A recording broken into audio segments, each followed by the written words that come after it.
All right, so I am going to go over the skill radical acceptance, which should have been more prepared, but I'm radically accepting that I have to go back and look, which in turn, because I've been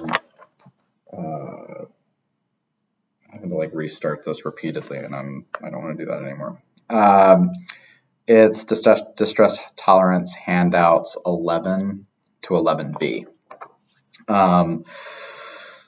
So radical acceptance can be a tricky skill, and it's also a really complex skill that it takes, frankly, a lot of time to go over, and we don't have a lot of time because I don't want to record a super long video.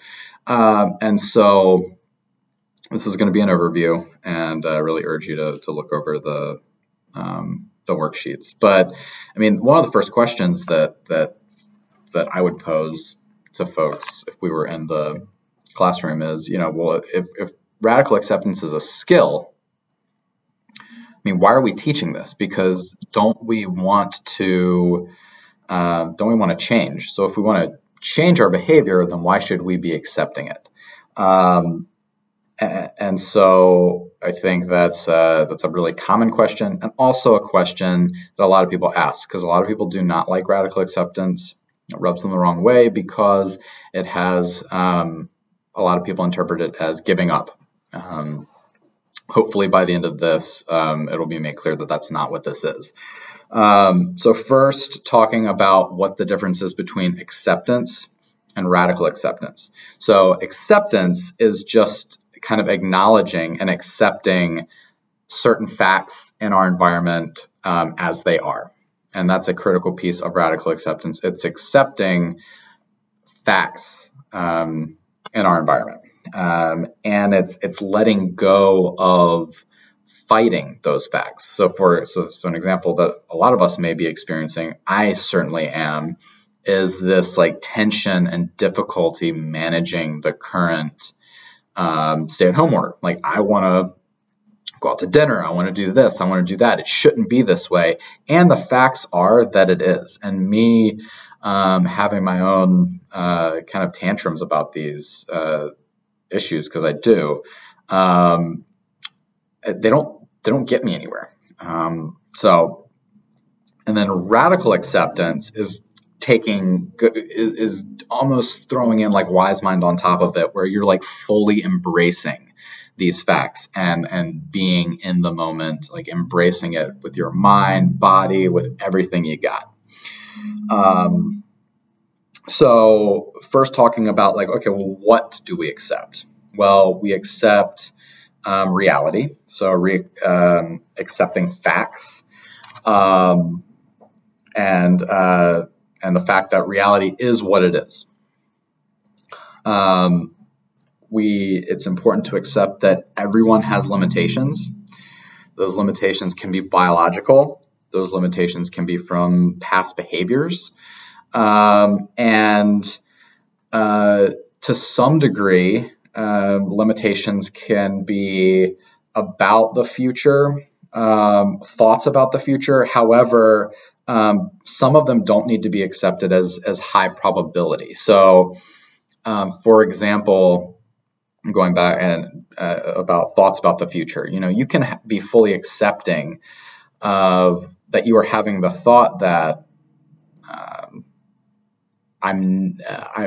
they are never going to lift the stay-at-home order, and like I don't need to accept the fact that that's a high probability. Odds are like they are going to lift these. So. And then examples from like a biology perspective. I am not going to ever play in the NBA, for example, because, a number of factors, but height is a big one, and I'm not 6'6" and can dunk. Like, so I didn't get that genetic makeup. And so that would be kind of an example of biology. And then past behavior as well. I didn't play basketball every day, all day. So that's going to significantly reduce my chances of playing in the NBA. If somebody skipped classes all the time in high school, that is going to make it harder to get into the colleges that an individual may want to get into, for example. So again, limitations of biology, limitations of our own past behaviors are things to be accepting. And then accepting the fact that everything in the universe has a cause, and it is what it is. Rules of the universe are what they are. And for those of you who know me well, you know that I really don't like to fly. I'm actually, that's one of the stay-at-home orders I'm embracing, as I don't have to travel at all, which is great. Which makes me a little more willing to give this example, but because I'm superstitious otherwise. So take, for example, an airplane is in the air and the engines give out. Again, keeping in mind the fact that everything in the universe has a cause. Like, it would be weird if the plane then kept flying, right? And so, like, the fact that everything has a cause, and there's no real way around that. We can wish the engines didn't stop working, but that's not what happened. And again, this is acceptance of facts. Well, the facts are that the engines did stop working, and provided gravity exists, and this exists, and that exists, it actually only makes sense for the plane to not fly anymore. And then what else to accept? The fact that life is worth living even with pain. And the acknowledgement and radically accepting that part of life is experiencing pain. And there is that reality that that you can live a life worth living even in the context of experiencing that pain. So, all right, moving on to then why should we accept reality? First, I threw out what to accept. Now, why accept it? Well, for one, rejecting it doesn't change anything. Me having tantrums at home about how I can't go out to dinner, or I can't go watch sporting events, or this or that, the other, I can't leave the house. It doesn't change the fact that I can't do those things. So really what it boils down to is I'm exerting a lot of energy being frustrated by these facts. So that's one thing, the fact that rejecting it doesn't change the reality. Number two is that in order to change behaviors, you first have to accept where you are. And I use the example, we can talk about the example, and a great metaphor is the quicksand metaphor, where, and this is also helpful if you ever do get stuck in quicksand, but if you're going through the forest or whatever, and you notice that you get stuck in quicksand and you start sinking, the first thing, the action urge that I think the majority of us would do is struggle to try and get out. Well, what ends up happening is when we struggle to try and get out is that we sink faster. And so I kind of equate the struggling to get out as non-acceptance of being in quicksand. So then you have, okay, well, how do you stop yourself from sinking? It's actually all about surface area and spreading your body and out and coming into as much contact with as much of the quicksand as you possibly can. And so that I kind of conceptualize as like, oh, that's accepting. Like, if you can imagine, like lying on your back, not struggling in a really sticky situation like quicksand. And what that does then is that it frees up resources, and it in fact allows you to potentially change your behavior. For example, you might notice, oh, there's like a branch or a vine hanging right there. I can actually grab it and pull myself over and get out of this. That's just one example that otherwise we would not, that's not a behavior that we would have engaged in if we had just been struggling. Because it's almost it's a lack of acceptance of the fact that you're in a difficult situation and you need to figure out what to do about it. Another reason to accept is the reality that pain cannot be avoided. And when we reject reality, that then compounds the pain that we experience. Because when we have something occur that's painful, and then we throw on top of it non-acceptance, for example, having the thought of like, it shouldn't be this way.